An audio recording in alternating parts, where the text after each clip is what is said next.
is now time for the Brian Schottenheimer Show, brought to you by Black Rifle Coffee Company, the official coffee of the Dallas Cowboys. As we have everyone together here. Yeah. Everyone together. And it wasn't RJ Choppy on the Tennessee road trip, so Coach will have nothing to bust our balls about as we say good morning and happy birthday, Brian Schottenheimer. Happy birthday. Wow, I'm shocked that you guys, number one, knew it was my birthday, but more importantly, that there's all three of you guys actually working today.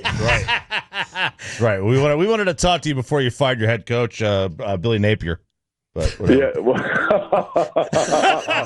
geez. Okay, it's going to be that kind of morning. Let me buckle up and get ready to go, boys. Hey, don't use buckle up now. Always. Hey, I'm ready for you guys, man. I'm ready. It's been a good week. I'm ready for you guys. Let's do it. Was CeeDee Lamb returning the birthday present?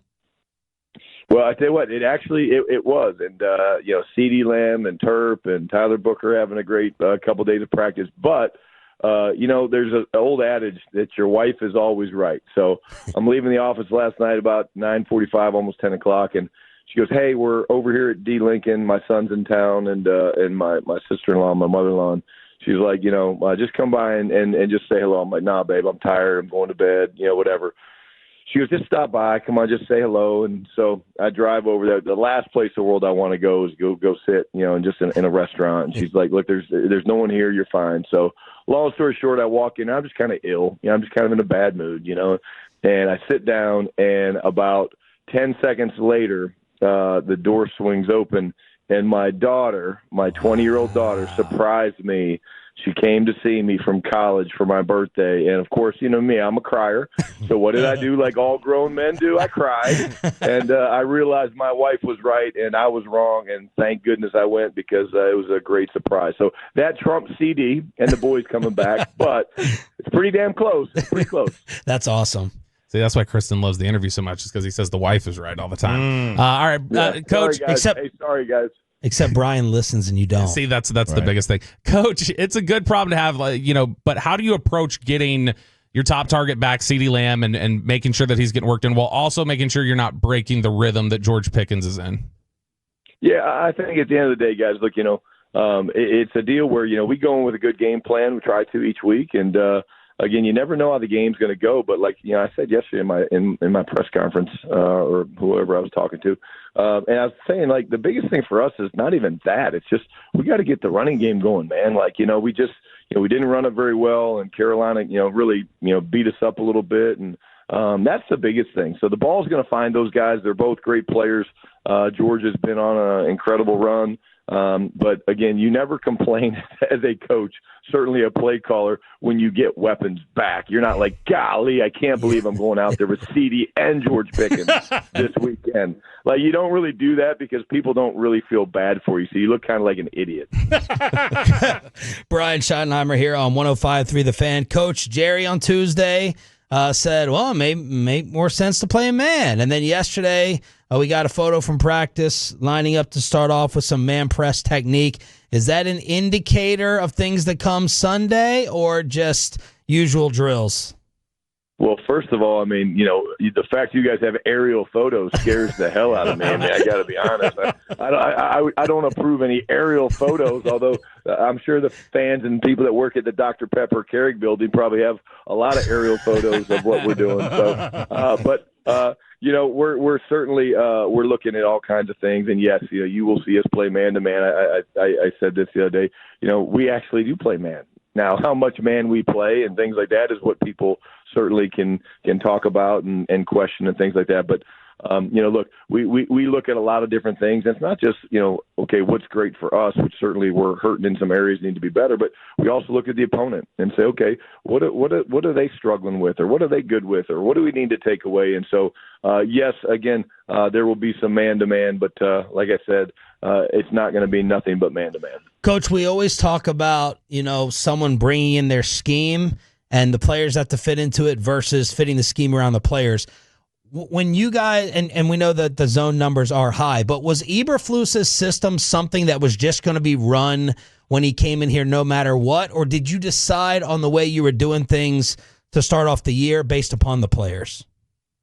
No, I think the system has always got to be flexible, guys. I really believe that. I've always believed that. I think for us to just be like, okay, this is what I run. I am Brian Schottenheimer, and I am the greatest offensive mind in the world, and we're going to run these 5 plays, and you guys are going to – no, you don't do that. Like, you've got a philosophy. You've got an identity, and then you have to adjust based on what your players do well. It's been very clear to us that we've been struggling some in zone. That's not a secret. And why is that? Well, there's lots of reasons. Our eyes haven't been great. There's things we got to clean up, but the flexibility and the ability to adjust is what coaches should be judged on, and that's what we're going to be judged on, and that's why we're working so hard right now. On the defensive side of the ball of making some of the adjustments. And it doesn't mean that man-to-man is the only answer. It means, hey, guys, we have to play zone. And when we play zone, let's play it better, and here's how you do it. And so, but absolutely not. It's never a thing. You better, as a football coach, have the ability to adjust to your talent and your players. And that's what we're in the process of doing. Coach, we had Nate Newton in studio this week, and he was like, if you change up things, let's say your defensive scheme and go to man, you're going to have to communicate there as well. And you also run the risk of maybe, resetting the learning curve back to 0. Is that something that you have to factor in? And do you buy into that if you were to change things up, you would have to reset that learning curve? No, because here's the point I'm trying to get across, and you guys obviously understand, but maybe to the fans out there, we have man-to-man coverage calls in our defense. We didn't go in there and go, okay, hey, guys, this is called cover 1, and everybody's going to go. We didn't do that on Wednesday morning. And the guy's like, oh, my God, that's so cool. We just chase guys around the field all day. These are all calls that we've had. It's some of the ways that we're using them, some of the ways we're tweaking them. Let's be honest. Washington's got a lot of weapons, and so – there's certain ways if you do want to play man-to-man, where do you send your help and how do you do it? And, again, you can't just play man-to-man. And then there's things where we're going to line up like we're playing man-to-man and we're actually going to play zone. And, we call it maze. It's for, you show man, it's play man, but it's zone alignments. And so that's really difficult for offenses. But, my point is, for us, it's the way we're using the calls more than the calls themselves. The calls they've been in our playbook going back to the offseason program. Coach, for guys who have been here longer than just this year even, and you talk about cover 1, cover 2, cover 3, those aren't new concepts necessarily, but what's so different about the new defense, do you think, that you guys are implementing that might explain some of the communication problems or some of the other issues? Is it a language thing, new technique, new keys? What's different? Well, I would say there's a number of things. And, again, you guys know me. I'm not going to sit here and make a bunch of excuses, but you asked the question, and I'll answer it to the best of my ability without making it sound like excuses. When you play zone and you're a spot drop type zone deal, you got to do a great job of keeping depth and width when you drop. And there's things that come across your eyes as an underneath coverage player that sometimes grab your attention. And it's literally like if I'm at the park with my dog and, I'm trying to throw the ball and a squirrel flashes across my dog's face, good luck, but, Marley's gone. She's freaking gone. Oh, no. Or chasing snakes, one of the two. Wow. She's chasing snakes with that. And so I think, we haven't done a great job sometimes keeping our width and depth and having great eye discipline. That's one thing. Another thing is, our communication, it's a little bit harder when guys aren't all practicing together, right? You had a guy like K9 who has to learn to do the green dot, things like that. Malik Hooker's, been in and now he's out for a while. You get different guys. And so there's different things that come up to it. But at the end of the day, communication inconsistency has been probably our biggest issue, and we have to get it corrected. And, it's one of those things that as a coach, as a player, it's frustrating, but the solutions are in this building, and the solutions are, guys, you don't just say close left. You go, close left, close left, close left. You say it 3 and 4 times to make sure everyone's on the same page. Coach, have you found as an offensive play caller that the defense's struggles have impacted your decisions to be more or less aggressive on 4th down? Do you factor that in? Yeah, but each game's different. Each 4th down's different. It's how much time's left. Where are we at? Do I like this call? Do I like that call? How do I feel about it? multiple things come into play when you're making those decisions. It's not just, okay, how's the defense playing or how's the offense playing? It's so many situations that come up. And again, you guys know this, but I always, before I jump on this call, I just left Ryan Peters' office, and we were talking about a couple of different things, and it's like, it was last week actually in the Commanders and Bears game. Like they tied it up and 16-all, and it was like, do you go for two? Because there was a penalty that moved it up to the one. Do you go for two?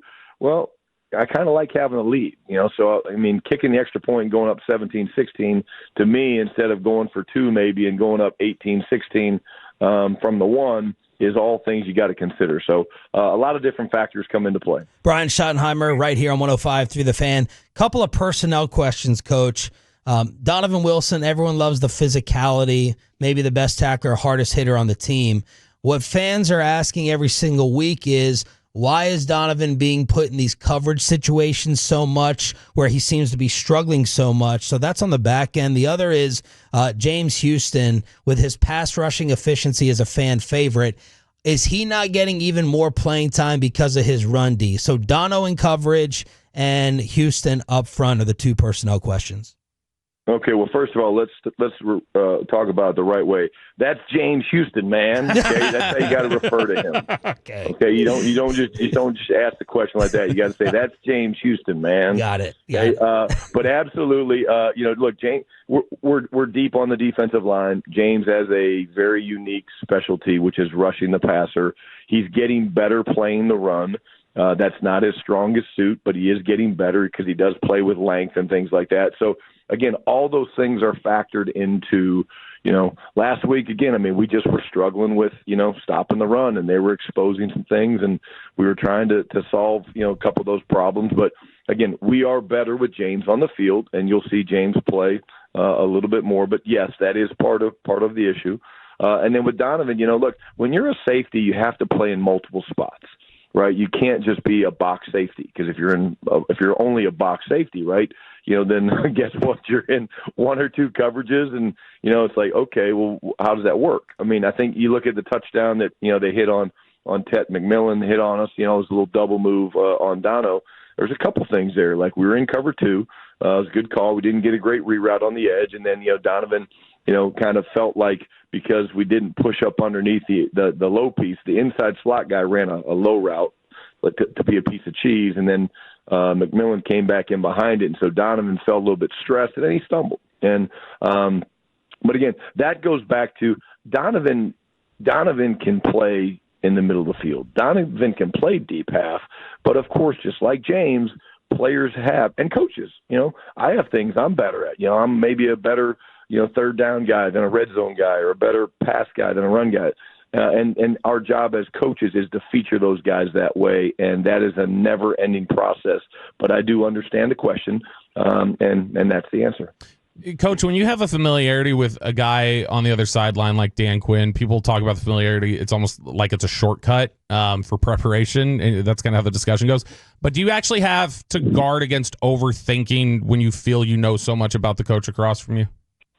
That's a good point, because they change. And, again, like, shoot, I sat in meetings with DQ and Joe Witt and watched them install third down and 2 minute, and I can watch their film and, be like, okay, well, we called that Lone Star, we called that Waco, or we called that whatever. And, but I also know that they know that, and we understand that. And this team is very different. I mean, they're a big man-to-man team. I think they're going to play us man-to-man. I think they've got good quality coverage pieces, but at the same time, we've got a lot of elite weapons and speed and things like that. And, Joe and DQ are extremely bright. And so I think, you factor all those things in, but this is the 2025 Commanders versus the 2025 Cowboys. And the fact that we're close and friends is just part of the process that makes it fun to talk about on game day. But when you get going, man, it's really, hey, let's just go execute. Let's put the plan, trust the plan in, and give ourselves the best chance to win.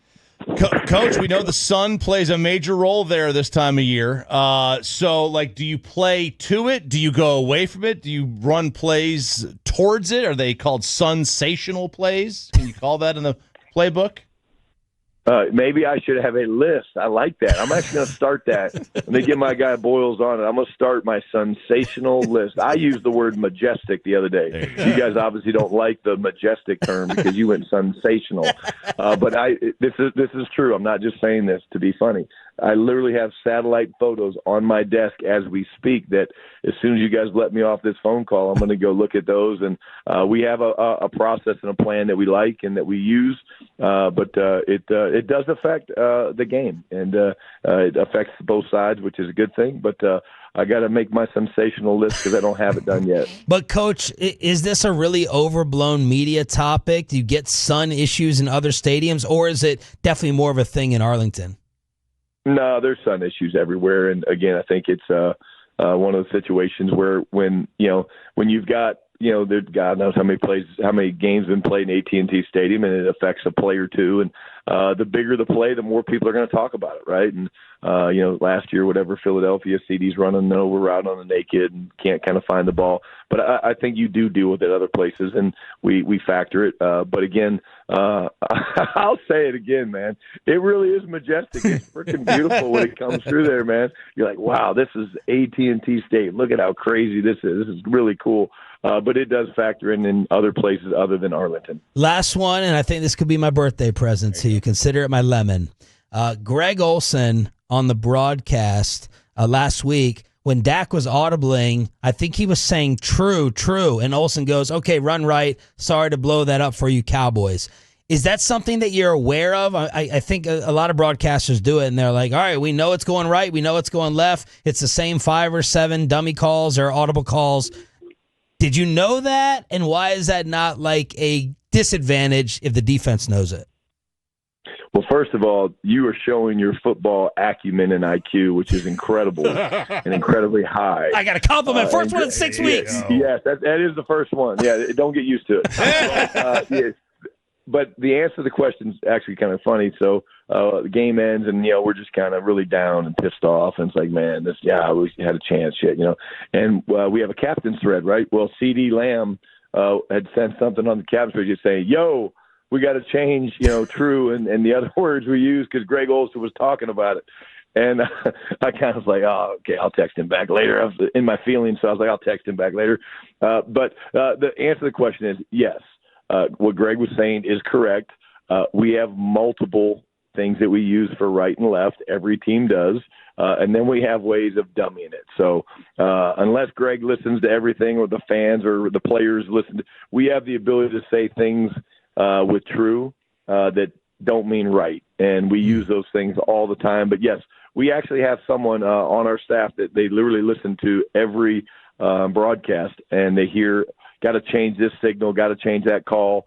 Again, will you hear true this weekend? Probably. Will it be run to the right? Probably not. Phenomenal explanations. Thank you so much. We appreciate it. Happy birthday. Spend some time with the family, and good luck Sunday. All right, guys. Thanks. Always enjoy it. Wow. Brian Schottenheimer, brought to you by Black Rifle Coffee Company, the official coffee of the Dallas Cowboys.